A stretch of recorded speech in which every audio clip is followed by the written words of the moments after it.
성공한 사람들이라면 성공 가능성을 확신하고 이야기하지만 성공을 전혀 경험해보지 못한 사람은 실패 가능성이 무의식에 가득 박혀있는 상태로 말을 할 수밖에 없기 때문에 언제나 안 된다고만 한다.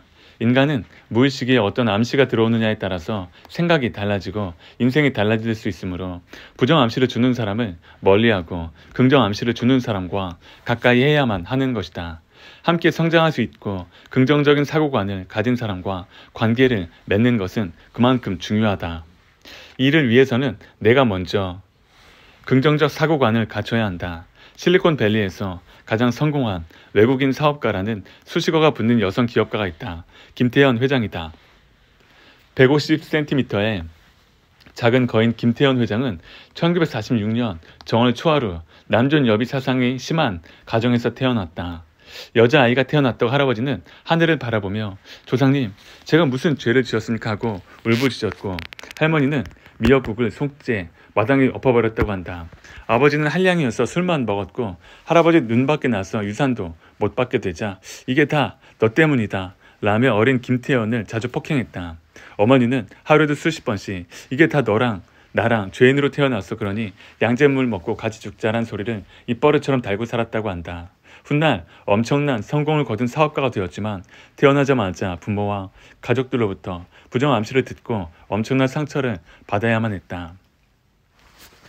김태현 회장이 태권도를 배운 지 1년 정도 되었을 때 매우 중요한 인연을 만나게 되는데 이 만남으로 인해 김태현 회장은 정신적으로 차원이 다른 존재로 거듭나게 된다.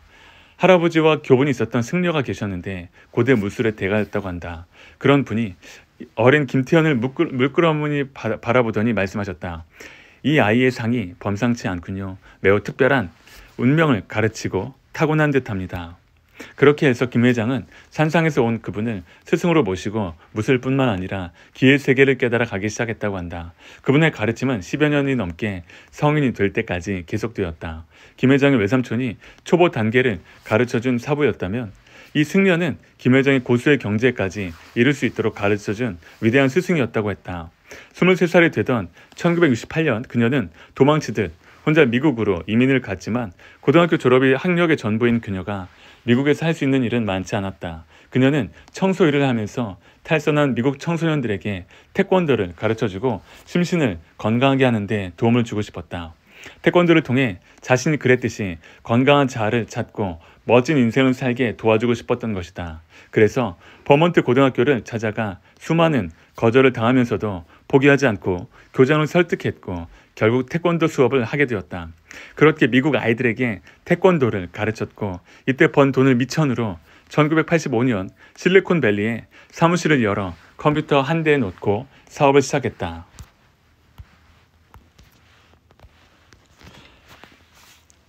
태권도 사범으로 일하면서 가르친 수많은 미국 아이들은 김태현 회장의 진심 어린 사랑과 정성 덕분에 정신적으로 매우 건강하고 뛰어난 사람이 되었다.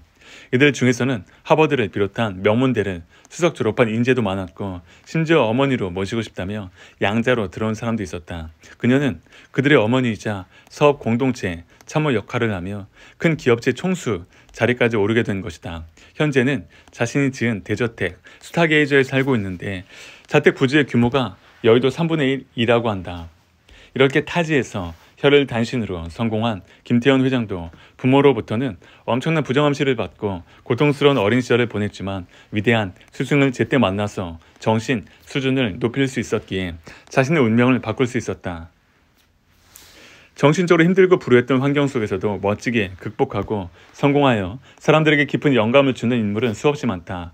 그리스의 선박 왕으로 불리는 아리스토틀 오나시스는 가난했던 젊은 시절에 부자들이 주로 가는 사우나에서 목욕 관리사로 일했다. 부자들에게 친절하고 호의적으로 대하며 그들과 가까이 지내게 되었고 부자들의 언어와 몸가짐, 마음가짐을 자연스럽게 익히게 되었다. 좋은 옷을 빼입고 부자들이 가는 고급 식당에서 식사를 하며 외형만 따라하는 것이 아니라 그들의 내면을 배우고 교류하면서 자신을 변화시켰고 결국 최고의 선박왕이 된 것이다. 아놀드 슈워제네거는 제2차 세계대전 직후 패전국인 독일 옆 오스트리아에서 태어났다. 경제는 공황 상태였고 엄청난 빈곤이 있었을 것이다. 그는 그곳에서 벗어나고 싶었다. 그러던 어느 날 운 좋게도 학교에서 미국에 대한 다큐멘터리를 시청하게 되었고 그 순간 그는 미국이 자신이 끝을 맺어야 할 장소라는 것을 깨달았다. 문제는 어떻게 그곳에 갈까 하는 점이었다. 당시 누구도 여행이나 다른 나라에 갈 돈이 없었다. 어느 날 우연히 보디빌딩 잡지를 보게 되었는데 잡지 표지에는 근육질 남자가 있었다. 미스터 유니버스 보디빌딩 세계 1위이자 영화 헤라클레스로 스타가 된 표지 남자 속의 이름은 레그 파크였다. 슈워제네거는 그에 대한 기사를 최대한 빠르게 읽어나가며 그가 영국에서 어떻게 성장해 왔는지 조사했다. 파크는 가난했지만 매일 하루 5시간 동안 트레이닝을 했다. 그렇게 노력해서 그는 결국 영국 보디빌더 1위가 되었다. 그 다음에는 세계 보디빌더 1위이자 미스터 유니버스가 되었고 그 다음 해에도 또 그 다음 해에도 3년 연속 미스터 유니버스 타이틀을 땄다. 그리고 갑자기 로마로 가서 영화 헤라클레스를 찍는다. 이 이야기를 읽은 슈워제네거는 확신하게 되었다. 그리고 목표가 분명해졌다. 같은 대회에서 챔피언이 되는 것, 그리고 미국으로 가서 영화계로 들어가는 것을 자신의 목표로 정했다.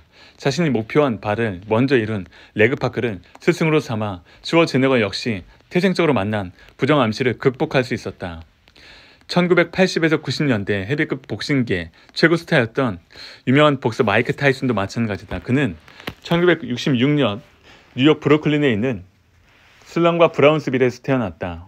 그의 아버지인 지미 패트릭은 술과 마약에 찌들어 살았고 타이슨이 2살 때 가정을 버렸다. 어머니는 로나 스미스가 홀로 자식들을 키웠으나 모친마저 종교적 맹신에 빠져 아이들을 돌보는 데 소홀했다. 타이슨은 비둘기를 좋아하는 소심한 소년으로 여자아이한테도 맞고 다녔다고 한다. 10살 때 도둑질한 돈 $700로 산 비둘기를 동네 불량배가 훔쳐 목을 자르는 끔찍한 사건이 벌어지자 생애 최초로 싸움을 했고 그 후에 흑인 갱단이 졸리스톰에 가입하며 범죄의 길로 들어선다. 그렇게 폭력에 물들면서 12세까지 51회에 걸쳐 체포되는 대기록을 남겼다.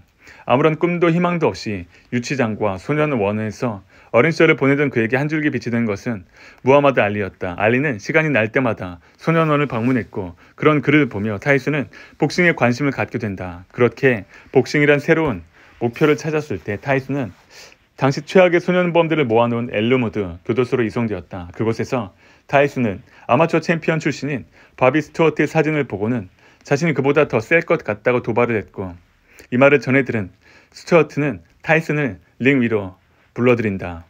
이때 스튜어트는 타이슨이 제대로 배우지는 못했지만 대단한 운동신경의 소유자라는 것을 느끼고 깊은 인상을 받았다. 그는 자신이 알고 있는 최고의 트레이너 커스 다마토에게 연락했다.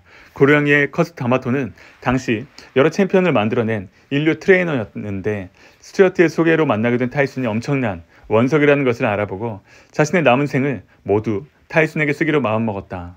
다마토를 스승으로 모시게 되며 타이슨은 자신에게 가장 적합한 복싱을 하게 되었고 승승장구하게 되었다. 1985년 타이슨은 만 18세 나이로 프로에 데뷔한다. 아마추어에서는 매번 초반에 KO로 승리했던 그였지만 프로 첫 무대에서는 시합장의 웅장함과 수많은 관중의 이목으로 인해 심한 두려움을 느껴서 경기 전 눈물까지 흘렸다고 한다. 그런 타이슨을 보고 다마토는 말했다. 두려움은 친구이자 적이다. 마치 타오르는 불과 같이 조절만 잘하면 널 따뜻하게 해주지만 그렇지 못하면 너의 모든 것을 태워버릴 것이다. 위대한 전사로 남고 싶으면 두려움을 인정하고 받아들여라.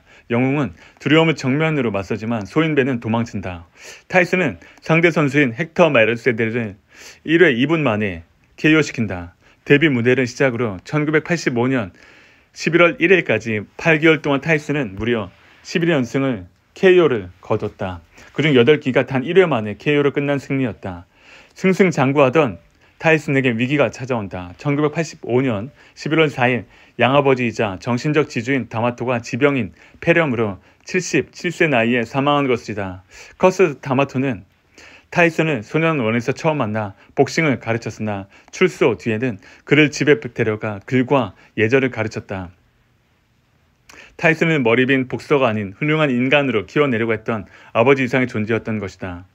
한 소년이 불씨와도 같은 재능을 갖고 내게로 왔다. 내가 그 불씨에 불을 지피자 불길이 일기 시작했다. 키울수록 불은 계속 타올랐고 결국 찬란히 빛나며 활활 타오르는 아름다운 불꽃이 되었다. 그의 묘비에 새겨진 문구다. 커스 다마토와 타이슨의 관계를 알 수 있는 묘비명이다. 타이슨은 한 인터뷰에서 이렇게 회고한다.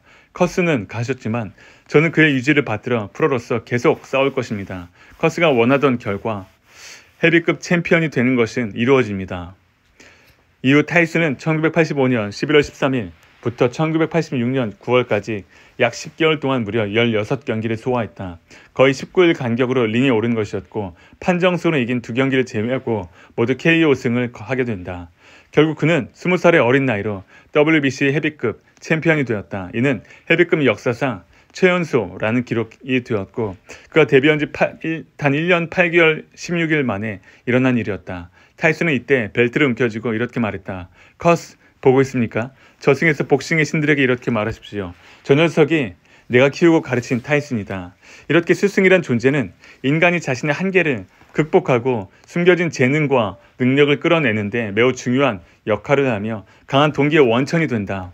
세상을 살아가면서 누구나 부정암시를 받는다. 그리고 당신이 더 큰 존재가 되기로 결심한다면 당신을 좌절시키고 평범한 사람으로 만들려는 부정암시들을 더 많이 듣게 될 것이다. 하지만 부정암시에 집중하는 순간 끝없는 소용돌이에 빠진 것처럼 거기서 빠져나오는 것이 쉽지 않을 것이다.